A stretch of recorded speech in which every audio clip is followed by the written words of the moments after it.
اور وہ مجھ سے اتنی دور بیٹھا تھا کہ نہ میری آواز اس تک پہنچنی تھی اور نہ وہ مجھے دیکھ سکتا تھا۔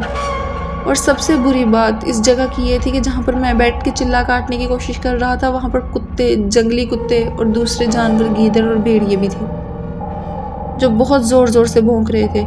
تو پہلا دن تو ایسا ہوا کہ اس عامل نے جیسے مجھے بتایا تھا کہ یہ چیزیں تمہیں تنگ کریں گی لیکن آہستہ آہستہ یہ تمہیں زیادہ تنگ کرنے لگ جائیں گی۔ پہلے دن واقعی ان چیزوں نے مجھے پریشان کیا۔ پہلے تو میری موم بتی آ کر بجھا دی، میں نے بہت مشکل سے اسے دوبارہ جلایا۔ تھوڑی ہی دیر بعد درخت کی ٹہنیاں ہلنے لگ گئیں۔ مجھے اپنی موم بتی کی روشنی میں صرف چیزوں کے سائے محسوس ہو رہے تھے، کیونکہ آپ کو پتہ ہے موم بتی کی کتنی ہی روشنی ہو سکتی ہے، اتنی دور تک تو نہیں جاتی۔ مجھے ایسا لگا کہ جیسے درخت کی ٹہنی سے کوئی اتر رہا ہو۔ میں نے بڑی غور سے ادھر دیکھنا شروع کیا تو میرے کان میں کسی نے سرگوشی کی، یہ عمل روک دو۔ میں پریشان ہو گیا لیکن میں نے اپنا عمل نہ روکا، میں ورد کرتا رہا۔ خیر ان چیزوں نے مجھے کافی پریشان کیا لیکن جیسے تیسے کرتے میری رات گزر گئی۔ اس کے بعد اگلی رات آئی۔ اگلی رات ابھی میں نے اپنا عمل شروع ہی کیا تھا، 2 گھنٹے ہوئے تھے کہ مجھے ایسا لگا کہ دور سے میری وہ کزن بھاگتی ہوئی آئے۔ وہ میری پاس آئی ہے اور کھڑی ہو گئی ہے اور مجھے کہہ رہی ہے کہ تمہیں یہ سب کرنے کی ضرورت نہیں، میں ویسے ہی گھر والوں سے کہوں گی میری شادی تم سے کروا دیں۔ میں حیران ہوا کہ وہ یہاں پر اس وقت کیا کر رہی ہے، لیکن شکر ہے کہ میں ابھی اتنا پاگل نہیں ہوا تھا کہ میں اس ٹریپ میں پھنس جاؤں۔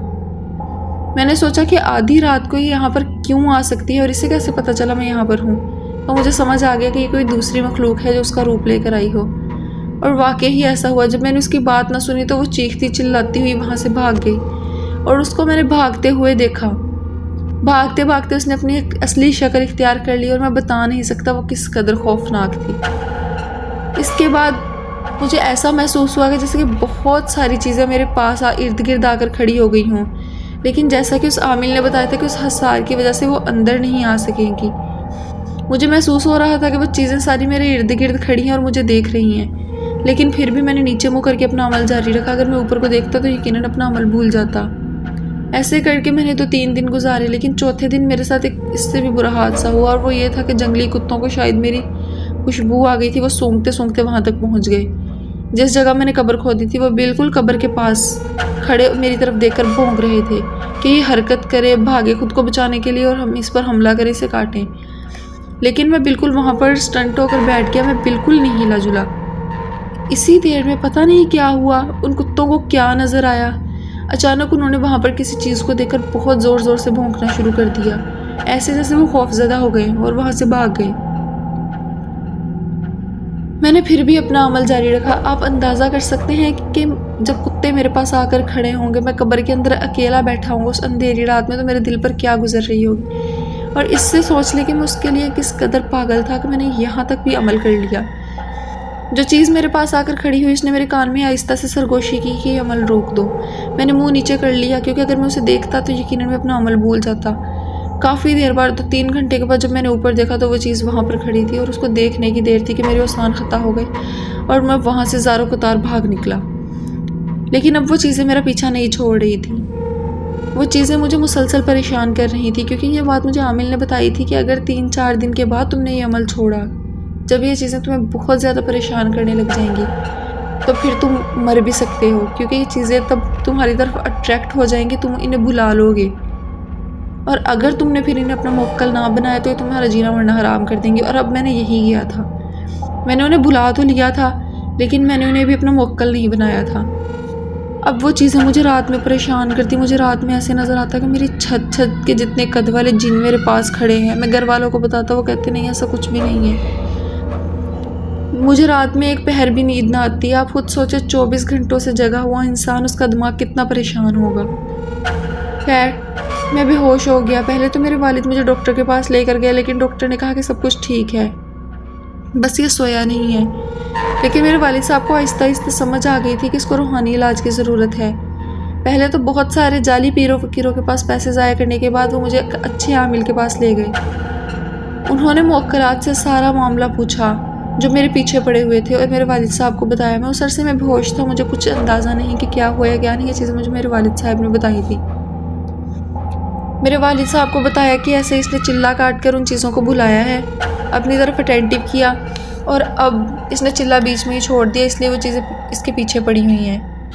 خیر اس نے کافی لمبا عمل کیا، 3-4 ماہ میں مسلسل اس کے پاس جاتا رہا اور اس عمل میں 5 وقت کی نماز شرط تھی۔ میں نے وہ نماز بھی پڑھی اور جیسے تیسے کر کے میری ان چیزوں سے جان چھوٹ گئی، لیکن وہ عرصہ میں نے کیسے گزارا یہ صرف میرا خدا جانتا ہے۔ بس پھر میں نے اللہ تعالیٰ سے اپنے گناہوں کی معافی مانگی، توبہ کی، اور اس کے کچھ عرصے بعد میری ایک جگہ پر اچھی جاب لگ گئی، کیونکہ میں نے FSC تو کی ہوئی تھی، آگے میں اوپن کے تھرو پڑھ رہا تھا اور وہاں سے میں نے BA کر لیا۔ BA کرنے کے بعد اب میں نے کچھ عرصے تک B.Ed کیا اور ایک جگہ پر میری اچھی ٹیچنگ کی جاب لگ گئی۔ اب اس بات کو گزرے ہوئے کافی عرصہ ہو چکا ہے، اب الحمدللہ میری ایک اور اچھی جگہ پر شادی ہو چکی ہے۔ میری بیوی خوبصورت ہونے کے ساتھ ساتھ بہت ہنرمند اور وفادار بھی ہے، اور الحمدللہ میرا ایک پیارا سا بیٹا بھی ہے۔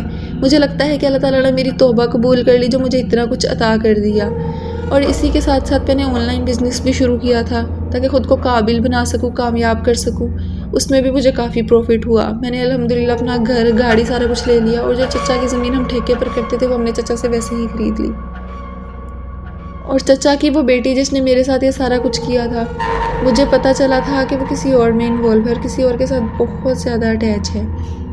اس لڑکے نے اس کے ساتھ چوری نکاح کیا، اس کو یہ کہا کہ تم میرے ساتھ نکاح کر لو، ہم تمہارے گھر والوں کو بعد میں بتا دیں گے، فی الحال میرے گھر والے راضی نہیں۔ اس نے اس کے ساتھ چوری نکاح کر لیا اور اس کے ساتھ چوری فزیکل ریلیشن شپ میں بھی رہی۔ اس کے بعد وہ لڑکا اس کو طلاق دے کر چلا گیا۔ بس اسی ٹائم سے یہ پاگل ہو چکی ہے اور اس کے گھر والے اس کو علاج کے لیے لے کے جاتے ہیں، شدید قسم کے ڈپریشن میں ہے۔ مجھے اس پر بالکل بھی افسوس نہیں ہوتا، کیونکہ جب اس نے مجھے چھوڑا تھا تب میری بھی کچھ یہی حالت تھی، لیکن ایٹ لیسٹ میں نے کسی کا دل تو نہیں توڑا جتنا برا اس نے میرے ساتھ کیا تھا۔ اگر وہ مجھ سے اپنی فیلنگز کا اظہار نہ کرتی تو شاید میں ساری عمر بھی اپنی فیلنگز پر کنٹرول کر کے بیٹھا رہتا، لیکن جو اس نے اظہار کیا تھا وہ کام بہت غلط تھا۔ اس کے گھر والوں نے بتایا کہ اس لڑکے کے بارے میں ہمیں کچھ پتہ نہیں، اس نے کب اس سے نکاح کیا، کیا ہوا کیا نہیں، بس ہمیں یہ پتہ ہے اس نے اتنی باتیں بتائی ہے کہ وہ اسے چھوڑ کر چلا گیا ہے اور طلاق دے کر گیا ہے۔ یونیورسٹی جاتی تھی، وہیں پر ان دونوں نے آپس میں کہیں شادی کر لی، اور ہمیں اس رشتے کے بارے میں مزید کچھ پتہ نہیں۔ اب وہ نفسیاتی مریضہ بن چکی ہے اور اس کا علاج ابھی تک جاری ہے۔